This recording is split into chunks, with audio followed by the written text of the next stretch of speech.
सुप्रभात विद्यार्थियों आप सबका स्वागत है आपके अपने YouTube channel Hindi classes NCERT and RBSC for मेधावी कौशिक पर। देखिए विद्यार्थियों, जैसा कि आपको पता है, बहुत ही महत्वपूर्ण प्रकरण अलंकार व अलंकार के भेद। इसके अंदर मैं दो अलंकार बहुत ही विस्तार से समझा चुका हूं आपको, अनुप्रास अलंकार, यमक अलंकार। आज मैं इसी क्रम के अंदर आपका जो तीसरा अलंकार है वो कौन सा है विद्यार्थियों? सनेश अलंकार।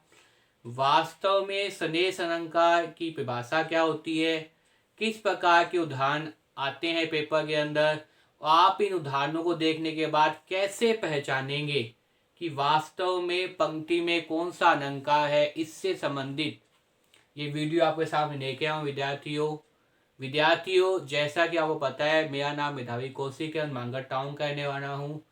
और इसके साथ साथ विद्यार्थियों, अगर आपको मेरे द्वारा बनाई वीडियो पसंद आए तो ज़्यादा लाइक कीजिए, कमेंट कीजिए, शेयर कीजिए विद्यार्थियों। चैनल पे अगर नए हैं तो चैनल को सब्सक्राइब कर लीजिए और खूब मन लगाकर पढ़िए विद्यार्थियों। देखिए विद्यार्थियों, अलंकार, इससे पहले मैंने आपको दो अलंकार बताए थे, वो बताए थे अनुप्रास अलंकार और यमक अलंकार। देखिए अनुप्रास अलंकार मतलब क्या होता है? पंक्ति के अंदर एक वर्ण की पुनरावृत्ति, वहां अनुप्रास अलंकार होता है। यमक अलंकार मतलब होता है जहां पंक्ति के अंदर वर्ण की आवृत्ति ना हो, किसकी आवृत्ति हो विद्यार्थियों? शब्दों की आवृत्ति हो और शब्दों की पुनरावृत्ति हो, लेकिन शब्द का अर्थ चेंज हो, तो वहां कौन सा होता है आपके सामने? यमक अलंकार होता है। देखिए विद्यार्थियों, सनेश अलंकार का मतलब होता है कि शब्द तो एक ही आएगा, लेकिन उसके अर्थ भिन्न भिन्न परिवेश में, भिन्न भिन्न अर्थों के अंदर उसका जो अर्थ है वो क्या हो जाएगा? परिवर्तित होता रहेगा। सनेश अलंकार में शब्द तो एक ही आएगा, लेकिन भिन्न भिन्न वक्तव्यों के अंदर, प्रसंगों के अंदर, घटनाक्रमों के अंदर उसका अर्थ क्या हो जाएगा? परिवर्तित हो जाएगा। अगर पंक्ति में ऐसे शब्द आते हैं तो वहां निसंदेह कौन सा अलंकार होगा? आपके सामने सनेश अलंकार होगा विद्यार्थियों। देखिए विद्यार्थियों, परिभाषा की जहां तक बात करें कि वास्तव में सनेश अलंकार क्या होता है, तो सनेश अलंकार मतलब होता है, सनेश का अर्थ है मिलना। सनेश का अर्थ क्या होता है? वास्तव में मिलना होता है। देखिए विद्यार्थियों, जब वाक्य में कोई शब्द एक ही बार आए, सबसे महत्वपूर्ण बात क्या है विद्यार्थियों? यहां इससे पहले आप जो अलंकार पढ़ रहे थे, चाहे आपने अनुप्रास अलंकार के बारे में पढ़ा हो, चाहे आपने यमक अलंकार के बारे में पढ़ा हो, उसमें शब्दों की और वर्णों की पुनरावृत्ति। अनुप्रास है तो वर्णों की पुनरावृत्ति और यमक है तो शब्दों की पुनरावृत्ति। लेकिन यहाँ किसकी पुनरावृत्ति है? यहाँ अर्थ की पुनरावृत्ति है। यहाँ अर्थ परिवर्तित हो जाते हैं। शब्द क्या रहता है? एक ही रहता है। तो ये बहुत ही महत्वपूर्ण बात है कि जब वाक्य में कोई शब्द एक ही बार आए, वाक्य में कोई पंक्ति के अंदर कोई शब्द क्या है? एक ही बार आए, परंतु अलग अलग प्रसंगों में, अलग अलग अर्थ दे, अर्थात एक से अधिक अर्थ दे, तो वहां कौन सा होता है विद्यार्थियों? वहां आपके सामने सनेश अलंकार होता है। कौन सा होता है विद्यार्थियों? सनेश अलंकार होता है। दोबारा देखिए विद्यार्थियों की भाषा को, जब वाक्य में कह दीजिए, या आप कह सकते हैं पंक्ति में, जब वाक्य में, या आप कह सकते हैं पंक्ति में, जब वाक्य में कह दीजिए, या आप कह सकते हैं पंक्ति में, जब वाक्य में, पंक्ति में कोई शब्द एक ही बार आए, परंतु अलग अलग प्रसंगों में, अलग अलग तथ्यों के अंदर, अलग अलग घटनाक्रमों के अंदर अलग अलग अर्थ दे, भिन्न भिन्न अर्थ दे। अलग का मतलब भिन्न भिन्न अर्थ दे, विपरीत अर्थ दे, तो अर्थात एक से अधिक अर्थ दे, तो वहां कौन सा अलंकार होता है विद्यार्थियों? वहां आपके सामने सनेश अलंकार होता है। कौन सा होता है विद्यार्थियों? सनेश अलंकार होता है। देखिए एक ही शब्द आएगा, लेकिन उसके अर्थ क्या होंगे? परिवर्तित होते रहेंगे। पहला पंक्ति पढ़ी आपने, पहला प्रसंग देखा, उसमें उस शब्द का कोई अर्थ होगा। दोबारा उस पंक्ति को पढ़ा, दूसरा अर्थ लिया तो उस शब्द का अर्थ कोई हो जाएगा। तीसरी बार पढ़ी तो तीसरी बार उसका अर्थ हो जाएगा। इसका कहने का अभिप्राय ये है विद्यार्थियों कि वाक्य के अंदर, पंक्ति के अंदर, कविता के अंदर शब्द एक होगा, अर्थ भिन्न भिन्न होंगे। शब्द एक होगा, अर्थ क्या होंगे? भिन्न भिन्न होंगे। तो वहां कौन सा अलंकार हो जाएगा? वहां आपके सामने कौन सा अलंकार हो जाएगा? सनेश अलंकार हो जाएगा। कौन सा हो जाएगा? सनेश अलंकार हो जाएगा। जैसे उदाहरण देखिए विद्यार्थियों, सबसे महत्वपूर्ण उदाहरण जो बार बार पेपर में आता ही है, पानी गए न उबए मोती मानस चून।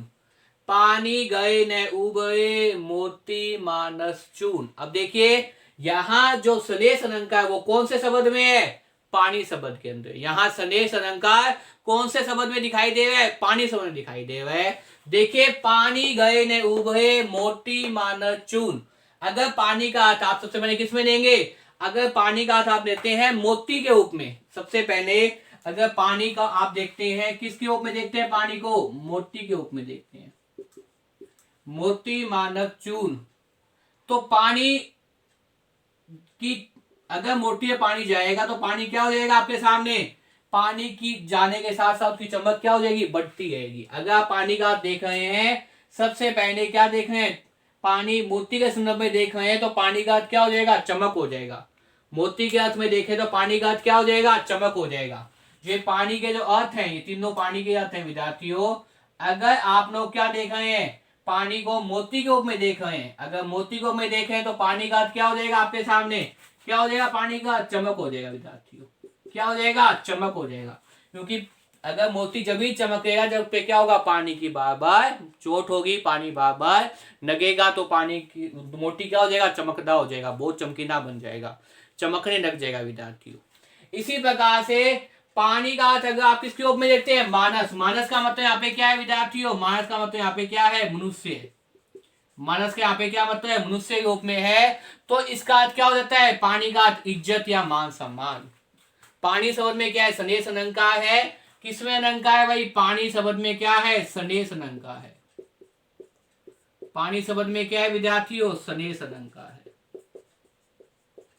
तो इस प्रकार से देखिए पानी के अर्थ क्या है? चेंज हो गए। अगर आप मनुष्य के रूप में लेंगे तो पानी का अर्थ क्या हो जाएगा विद्यार्थियों? अगर मनुष्य के रूप में लेंगे तो पानी का अर्थ क्या हो जाएगा आपके सामने? पानी का अर्थ हो जाएगा आपके सामने क्या हो जाएगा भाई? इज्जत। पानी का अर्थ क्या हो जाएगा विद्यार्थियों? इज्जत।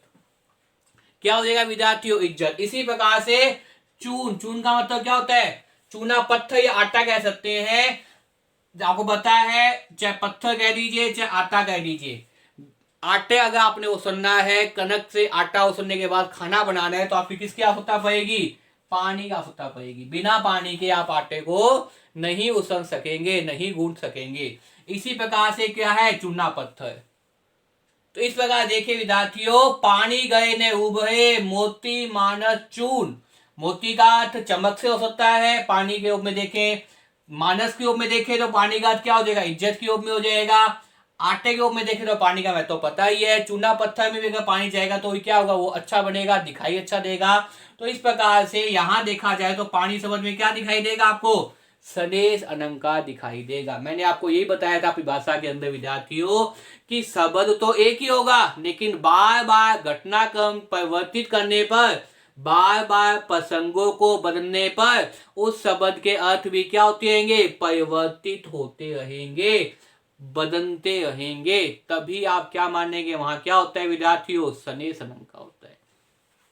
दूसरा उदाहरण देखिए विद्यार्थियों, मुझे उम्मीद है पहला उदाहरण समझ में आ गया होगा। दूसरा देखिए, नव जीवन दो घनश्याम। नव जीवन दो घनश्याम हमें नव जीवन।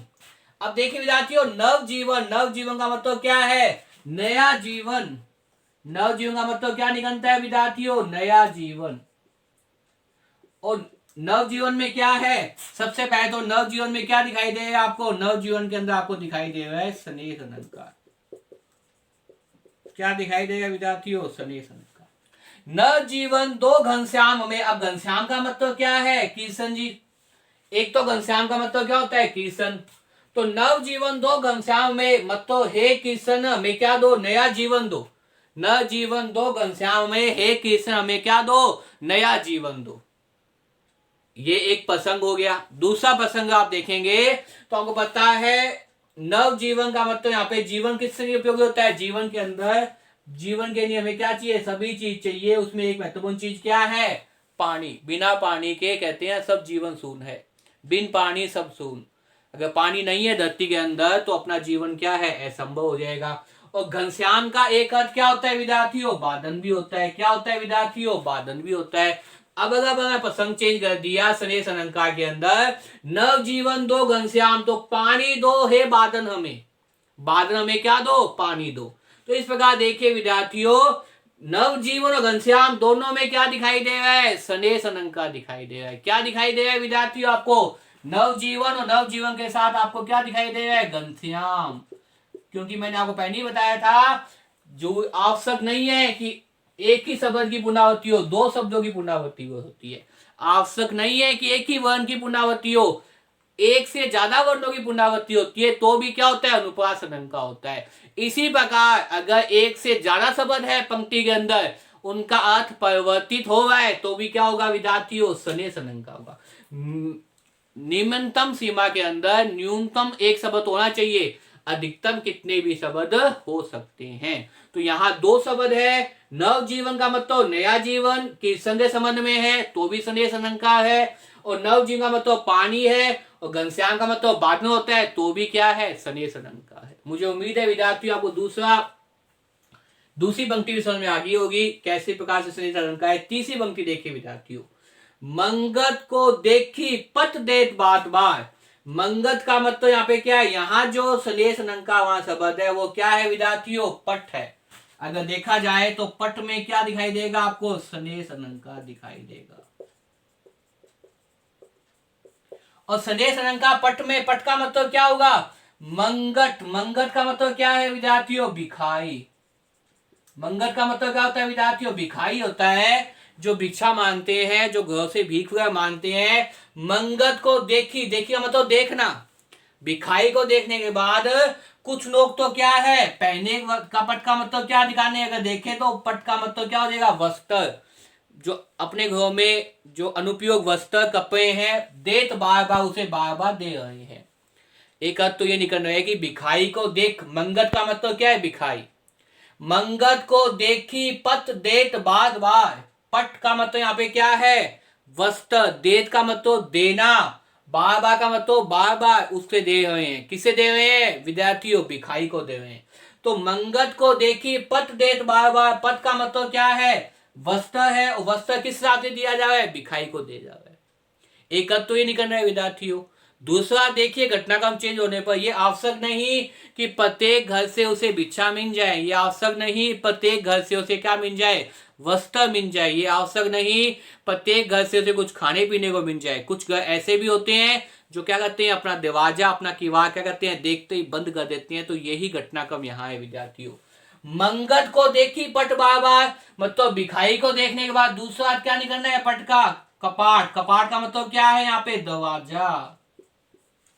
तो मंगत भिखाई को देखी पट देत बार बार, भिखाई को देखने पर उन्होंने क्या किया, अपने दरवाजे को बार बार बंद कर दिया। तो ये भी एक अर्थ निकल रहा है। तो इस प्रकार से देखिए, पट के दो अर्थ निकल रहे हैं, एक तो वस्त्र निकल रहा है, दूसरा क्या निकल रहा है, किवाड़ निकल रहा है। एक तो वस्त्र निकल रहा है, दूसरा क्या निकल रहा है, दरवाजा निकल रहा है, गेट निकल रहा है। तो इसलिए यहाँ पे क्या है, मंगत को देखी पट देत बार बार, भिखाई को देखकर, पट का मतलब क्या है, वस्त्र। कोई तो वस्त्र दे रहा है, बार बार उसे वस्त्र दे रहा है, कोई क्या कर रहा है, बार बार उस गेट को बंद कर रहा है। देखिए, कपाट दरवाजा देत बार बार, उसको बार बार क्या कर रहा है, दरवाजे को बंद कर रहा है। तो इस प्रकार से इस पंक्ति के अंदर भी क्या दिखाई देगा आपको, स्नेह अलंकार दिखाई देगा। मुझे उम्मीद है विद्यार्थियों, तीसरी पंक्ति के अंदर भी किस प्रकार से स्नेह अलंकार है, कौन से शब्द में स्नेह अलंकार है, ये आपको समझ में आ गया होगा। अब देखिए विद्यार्थियों, स्नेह अलंकार का अंतिम उदाहरण देखिए, रहीमन जे गति दीप की, कुन कुपूट की गति सोए, बाए उजायो करे बड़े अंधेरो होए। देखिए विद्यार्थियों, रहीमन जे गति दीप की, दीप का मतलब क्या है, दीपक। दीप का मतलब यहाँ पे क्या है, दीपक। कुन कपूट की, कुन की और कपूट की गति क्या है, एक जैसी होती है। बाहे, बाहे का मतलब यहाँ पे क्या है, जनना। एक तो बाहे का मतलब क्या है, जनना। जैसे जैसे वो जनेगा, बढ़े अंधियायो होए। आपको पता है दीपक तने क्या होता है, अंधेरा होता है। कहते हैं दीपक जो है वो प्रकाशमान कर देता है, लेकिन दीपक के नीचे अगर देखा जाए तो क्या दिखाई देगा आपको, अंधेरा दिखाई देगा। उसी प्रकार के वक्तव्य को, उसी प्रकार की घटनाक्रम को कवि रहीम बता रहे हैं। और रहीम जी जो है वो नीतिपरक दोहे बताते हैं। नीतिपरक का मतलब एक सच्चाई बताना साथ में। एक नया दृष्टिकोण आपके सामने रखना, सच्चाई से अवगत कराना, उसी संबंधित ये दोहा है विद्यार्थियों। रहीमन जे गति दीप की कुन कपूट की गसी होए। रहीमन कहती है दीप का मतलब दीपक, जिस प्रकार से दीपक होता है, अगर वो दीपक है तो क्या होगा, बाहर उजायो करे बड़े अंधेरो होए। बाहर तो बहुत उजाला कर देगा, लेकिन घर के भीतर मतलब दीपक के नीचे क्या होता है, अंधेरा दिखाई देता है। जनना और बुझना, जन्म लेना और बड़ा होना। इसी प्रकार से क्या कह रहे हैं, हिमन जय गति दीप की कुन कपूट होए। अगर दीपक मतलब अपने कुन का जो दीपक है, अपने घर का जो बानक है, बच्चा है, अगर वो क्या है, अच्छा नहीं है, संस्कारी नहीं है, कुपूत है, गति होए, तो उसकी गति भी एक जैसी होती है। बाहाए उजाए कयो बड़े अंधेरो होए, वो भी क्या कहेगा, घर को सर्वनाश की ओर लेके जाएगा, विनाश की ओर लेके जाएगा। तो इस प्रकार देखिए विद्यार्थियों, यहां भी बाह्य शब्द के अंदर क्या होगा, जनना, और बाह्य शब्द का मतलब क्या हो जाएगा,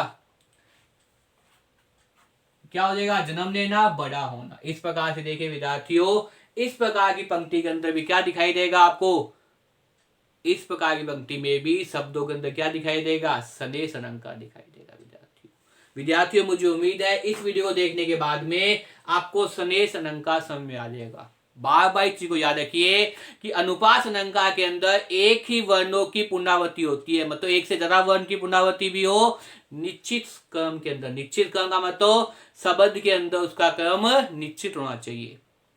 यमक अलंकार की बात करें तो यमक अलंकार के अंदर क्या होता है, शब्दों की पुनरावृत्ति होती है, लेकिन शब्द का अर्थ क्या है, परिवर्तित होता है। पहले शब्द का कुछ अर्थ होगा, दूसरे शब्द का आपके सामने अन्य अर्थ होगा।